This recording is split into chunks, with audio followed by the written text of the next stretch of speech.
warahmatullahi wabarakatuh. Perkenalkan, nama saya Anastia Nur Alisa, NIM 1910 123 220016. Di sini kami akan memaparkan materi yang sudah kami diskusikan, yaitu tentang definisi, tujuan, manfaat, dan proses komunikasi. Ya, langsung saja saya jelaskan dari latar belakang. Latar belakang komunikasi merupakan salah satu kegiatan yang pasti dilakukan oleh setiap makhluk hidup di dunia.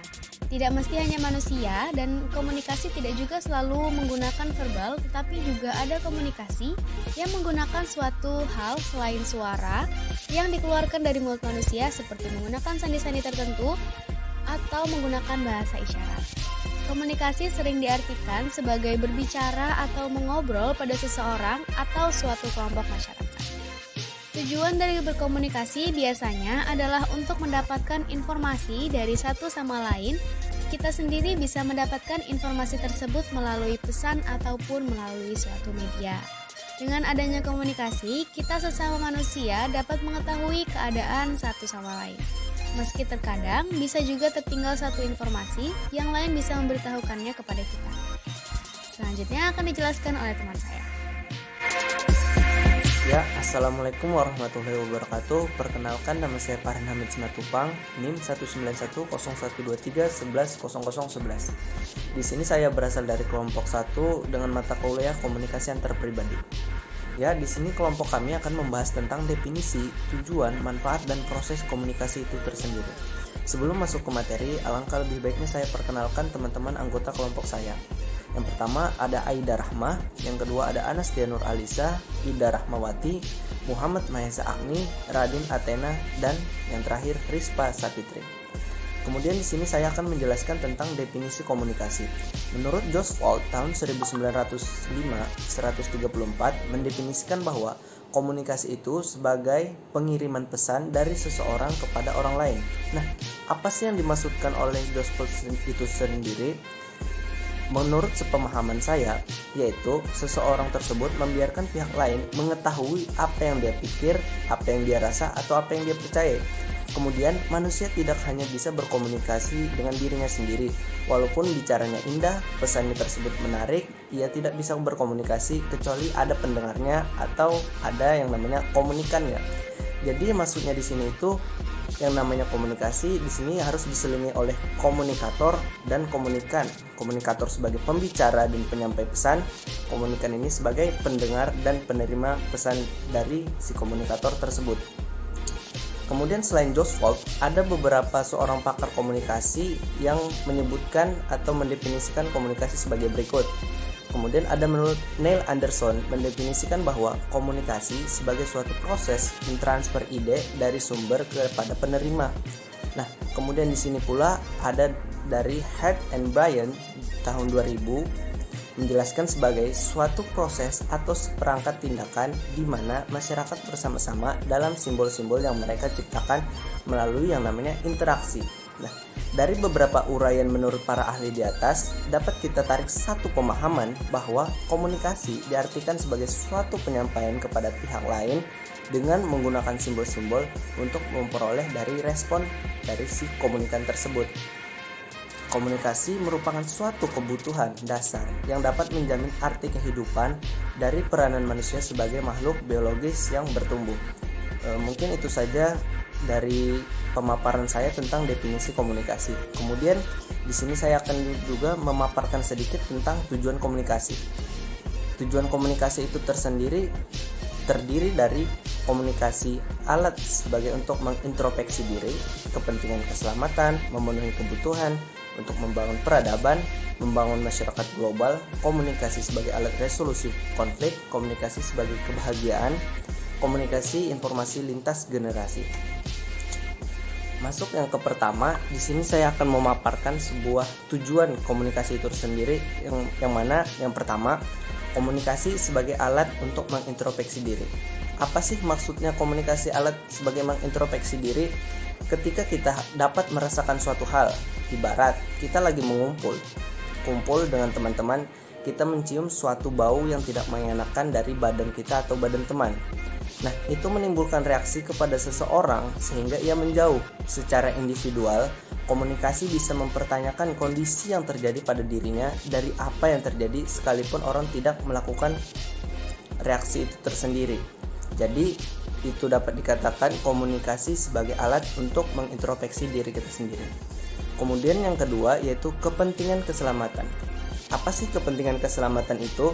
Yaitu merupakan suatu informasi yang muncul dari komunikasi, fungsinya diantaranya untuk keselamatan baik secara individual ataupun kelompok. Misalnya di jalan raya itu banyak sekali ada tertera rambu-rambu lalu lintas yang ditemukan.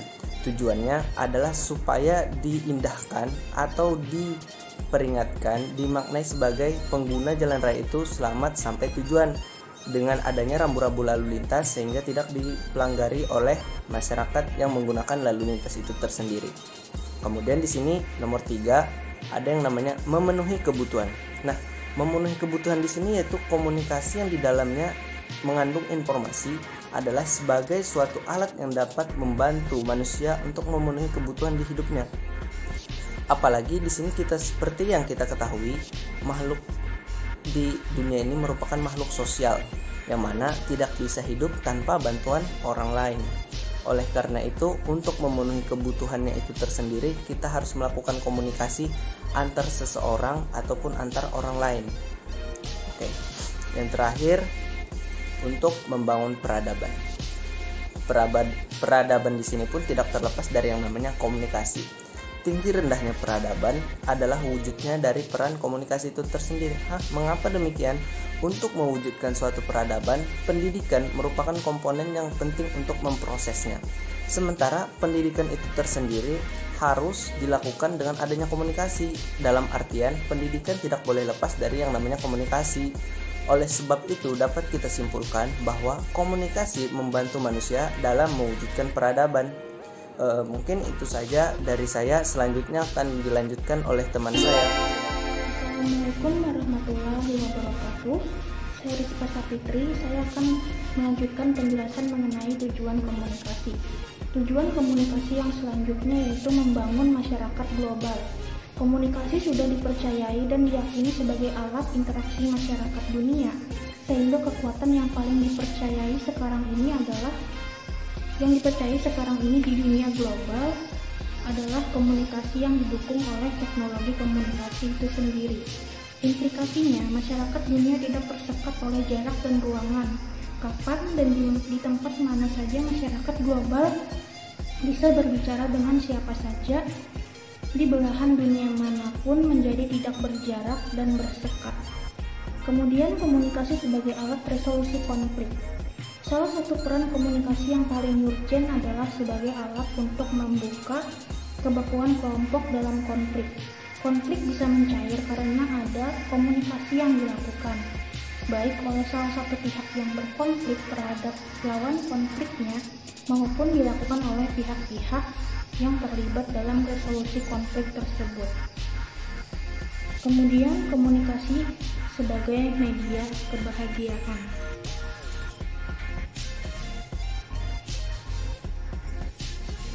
Ketika seseorang menghadapi suatu masalah yang menyebabkan kekalutan atau kesedihan karena masalah itu dipendam atau tidak diceritakan kepada orang lain, namun apabila masalah itu dicoba didiskusikan dengan diri sendiri atau orang lain, setidaknya mendapat penjelasan yang bisa menyejukkan hati. Contohnya seperti kita mungkin dapat melihat peristiwa dari korban bencana gempa bumi. Di antara mereka banyak mengalami gangguan jiwa karena memikirkan permasalahannya.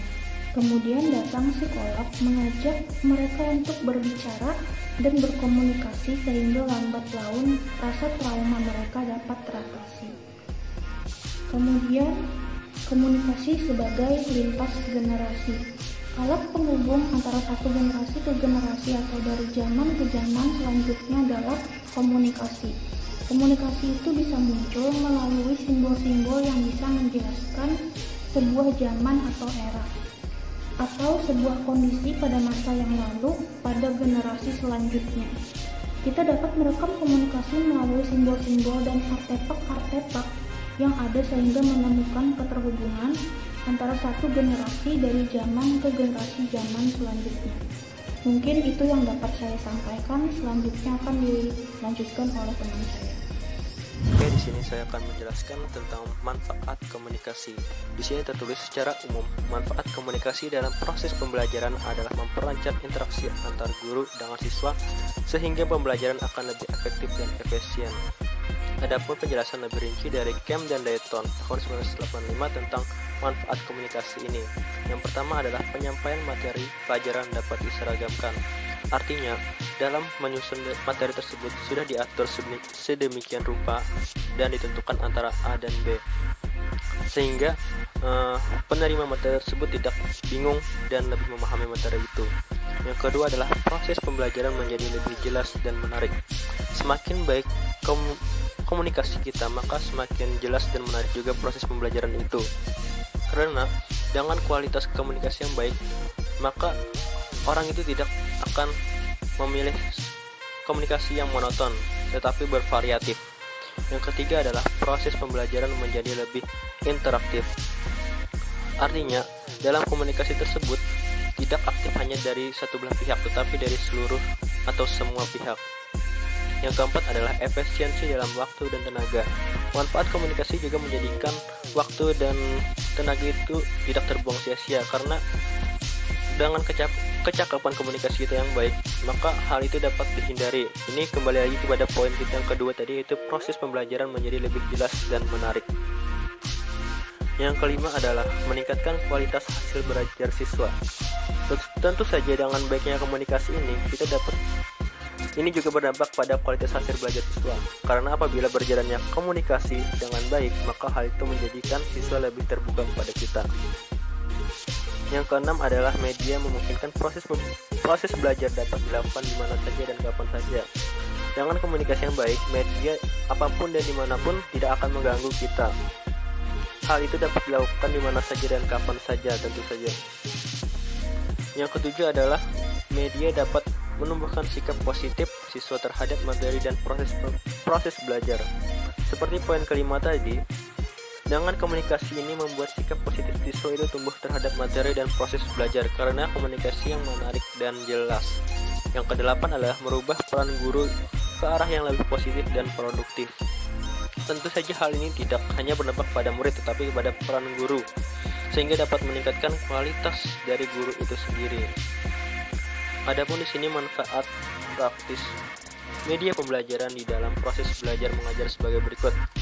Yang pertama adalah media pembelajaran dapat memperjelas penyajian pesan dan informasi sehingga dapat memperlancar dan meningkatkan proses dan hasil belajar. Yang kedua, media pembelajaran dapat meningkatkan dan mengarahkan perhatian anak sehingga dapat menimbulkan motivasi belajar, interaksi yang lebih langsung antar siswa dan lingkungannya, dan kemungkinan siswa untuk belajar sendiri-sendiri sesuai dengan kemampuan dan minatnya. Yang ketiga adalah media pembelajaran dapat mengatasi keterbatasan indera, ruang, dan waktu. Cukup, selanjutnya akan dilanjutkan oleh teman saya. Saya Radin Athena dan di sini saya akan melanjutkan presentasi dari teman saya. Materi yang saya bawakan adalah manfaat media komunikasi dalam pendidikan. Manfaat yang pertama ada memberikan pengetahuan tentang tujuan belajar. Jadi maksudnya guru memberikan informasi mengenai tujuan belajar dari mata pelajaran yang mereka ampu kepada murid-muridnya agar murid-muridnya paham apa yang harus mereka lakukan. Manfaat yang kedua ada memotivasi siswa. Karena tanpa adanya motivasi mungkin saja pembelajaran yang dibawakan oleh guru akan menjadi sia-sia. Jadi motivasi di sini memiliki tujuan untuk meyakinkan para siswa mengenai hasil belajar mereka yang dapat membantu mereka di masa depan nantinya. Manfaat yang ketiga ada menyajikan informasi. Tentu dalam proses pembelajaran terjadi juga proses komunikasi karena guru di depan menyajikan informasi kepada murid atau siswanya. Dalam penyajian informasi ada 3 macam, yaitu 1. Penyajian dasar atau basic, 2. Penyajian pelengkap atau suplementari, dan penyajian pengayaan atau enrichment. Lalu manfaat yang keempat ada merangsang diskusi. biasanya disebut sebagai papan loncat. Awalnya guru yang memulai diskusi, tetapi sebenarnya guru tersebut sedang merangsang tumbuhnya diskusi di antara siswa-siswanya. Dan akhirnya bila diskusi sudah berjalan, maka diskusi tersebut akan dilanjutkan oleh siswa. Ini dilakukan untuk merangsang pemikiran kritis para siswa. Selanjutnya akan dilanjutkan oleh teman saya. Assalamualaikum warahmatullahi wabarakatuh. Perkenalkan, nama saya Ida Rahmawati. Di sini saya akan melanjutkan presentasi dari teman saya. Di sini saya akan menjelaskan tentang mengarahkan kegiatan siswa. Mengarahkan kegiatan merupakan penerapan dari metode pembelajaran yang disebut metode kinerja ataupun metode penerapan. Penekanan dari metode ini adalah kegiatan melakukan ataupun disebut dengan doing. Media dapat digunakan secara singkat ataupun sebentar-sebentar untuk mengajak siswa mulai atau berhenti. Dengan kata lain, program media digunakan untuk mengarahkan siswa untuk melakukan kegiatan langkah demi langkah. Penyajiannya bervariasi, mulai dari pembelajaran sederhana untuk kegiatan siswa seperti tugas pekerjaan rumah, sampai pengarahan langkah demi langkah untuk percobaan laboratorium yang kompleks. Permainan merupakan metode pembelajaran yang sangat disukai oleh khususnya bagi siswa sekolah. Memiliki nilai motivasional yang tinggi, melibatkan siswa lebih baik daripada metode pembelajaran yang lain. Selanjutnya yaitu melaksanakan latihan dan ulangan. Penyajian latihan adalah proses mekanis murni yang dapat dilakukan dengan sabar dan tak kenal lelah oleh media komunikasi, khususnya media yang dikelola oleh komputer. Laboratorium bahasa juga salah satu contoh media yang digunakan untuk pengulangan dan latihan dalam belajar keterampilan, apakah itu bersifat kognitif ataupun psikomotor. Pengulangan respon-respon dianggap sangat penting untuk kemajuan, kecepatan, dan tingkat kemahiran. Selanjutnya yaitu penguatan belajar. Penguatan seringkali disamakan dengan motivasi atau digolongkan dalam motivasi. Penguatan adalah kepuasan yang dihasilkan dari belajar, di mana cenderung meningkatkan kemungkinan siswa merespon dengan tingkah laku yang diharapkan. Setelah diberikan stimulus, penguatan paling efektif diberikan beberapa saat setelah respon diberikan. Karena itu, harus terintegrasi dengan fungsi media yang mematikan respon siswa, seperti 3, 4, 5, 6, dan 8. Jenis penguatan yang umum yang digunakan adalah pengetahuan tentang hasil suatu program media, bertanya kepada siswa, kemudian siswa menyusun jawabannya, atau memilih dari beberapa kemungkinan jawabannya. Setelah siswa menentukan jawaban, dia sangat termotivasi untuk segera mengetahui jawabannya yang benar. Jika jawaban benar dan dia tahu, dia akan dikuatkan. Bahkan jika jawabannya salah, evaluasi dari jawaban menunjukkan seberapa dekat jawabannya menunjukkan jawabannya mendekati kebenaran. Juga dapat menguatkan. Kebenaran juga dapat menguatkan. Media apapun yang dapat digunakan untuk penyajian informasi juga mampu menyajikan pertanyaan dan merangsang siswa untuk menjawab. Media apapun yang mampu melakukan fungsi ini, ia juga harus mampu memberikan jawaban yang benar terhadap responnya, sehingga memberikan latihan terhadap perilaku yang kompleks yang membutuhkan lingkungan khusus. Contohnya yang seringkali ditemui adalah simulator mobil yang digunakan dalam latihan mengendarai dan simulator pesawat. Selanjutnya yaitu memberikan pengalaman simulasi. Simulator adalah alat untuk menciptakan lingkungan bantuan yang secara realistis dapat merangsang siswa dan bereaksi, seperti pilot instruktur biasanya menjadi bagian dari sistem, memberikan penilaian segera dan menyediakan kerusakan pada sistem untuk memberikan siswa latihan untuk mengatasi masalah. Media komunikasi seringkali memegang peranan penting dalam simulasi. Sejak siswa harus mengkomunikasikan informasi kepada mesin dan sebaiknya mesin menginformasikannya ke pengguna tentang pencapaiannya. Simulator tidak terbatas pada sistem yang konkret dan swab. tetapi dapat diaplikasikan pada sistem yang lebih abstrak, seperti ekonomi nasional dari negara kuno. Anggaran belanja sistem sekolah atau fungsi bantuan kedutaan dalam negara Afrika.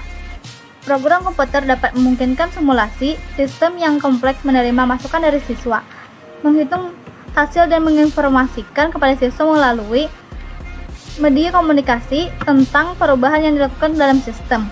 Jenis ini dari simulasi adalah permainan, mensimulasikan sistem yang kompleks dengan dua atau lebih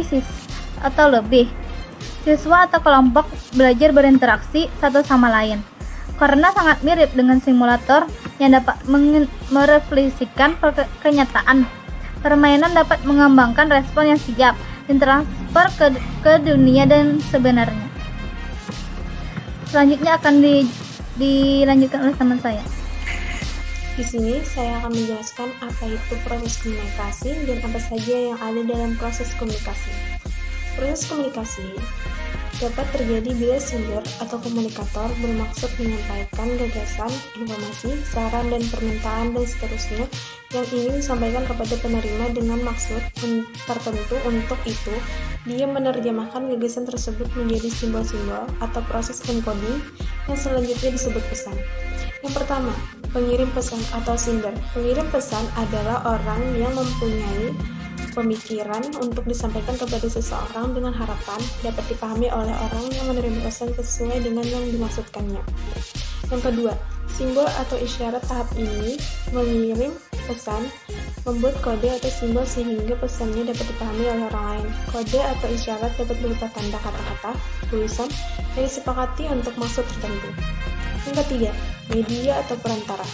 Media komunikasi dimaksudkan sebagai perantara atau jembatan dalam menyampaikan informasi dari seorang komunikator kepada komunikan dengan tujuan agar informasi yang disebarkan berjalan efisien. Media untuk menyampaikan pesan dapat berupa televisi, surat kabar, papan pengumuman, telepon, internet, Facebook, Twitter, dan lain sebagainya. Mengartikan kode atau isyarat. Setelah pesan diterima melalui telinga, mata, dan sebagainya, maka si penerima pesan harus dapat mengartikan simbol atau kode dari pesan tersebut, sehingga dapat dimengerti atau dipahami. Yang kelima, penerima pesan atau receiver. Penerima pesan dalam istilah komunikasi disebut receiver, yaitu pihak yang menjadi sasaran pesan yang dikirimkan oleh sumber komunikator.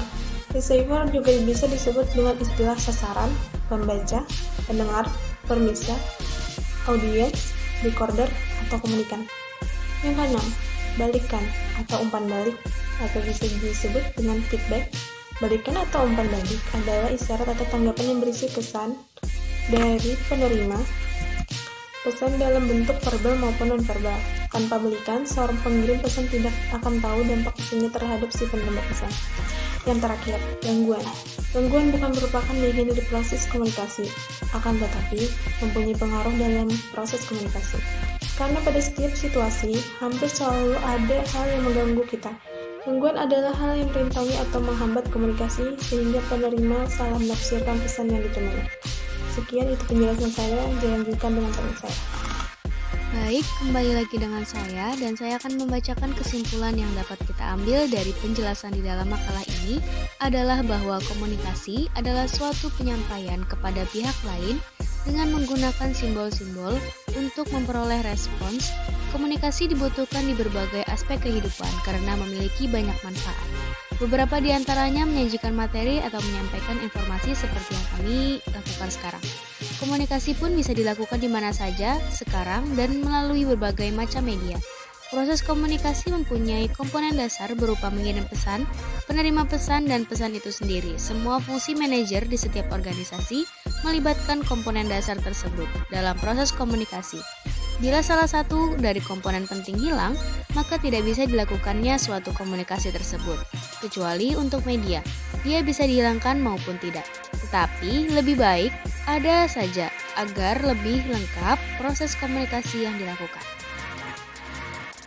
Baik, sampai di sini saja pemaparan materi dari kelompok 1 tentang definisi, tujuan dan manfaat, serta proses komunikasi. Semoga teman-teman bisa memahami apa yang kami sampaikan. Mohon maaf jika ada kesalahan. Wassalamualaikum warahmatullahi wabarakatuh.